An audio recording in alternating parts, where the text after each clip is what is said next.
Hey Donna, just responding to your discussion board post on groups and your project as a school board charter school deal. Yeah, this is a real interesting case study, actually. It just goes to show just the challenges that exist in trying to put these types of things together, pulling together people from all these different communities' points of view, trying to establish group dynamics. It's interesting to watch how leadership will develop in a particular group. I think if you think back to how the group was together, you were provided that leadership role, but who else in the group played a leader? Who played the role of, being a naysayer? Sometimes people feel like they have to disagree with groups just because that's part of the dynamics. So there's all kinds of challenges when you bring a group together to try to come to some consensus and build decisions. Um, it's interesting. Think about, does that really work in the for-profit business environment?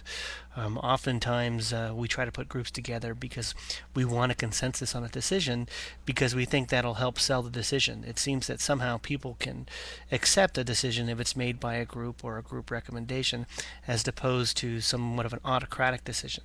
I think it would have been very easy for the school board just to say this is what we're going to do, and yet they went ahead and put a group together to get it done. And as you said yourself, it's amazing how long it's actually been in place, and so it had breadth in terms of how long the decision's been around.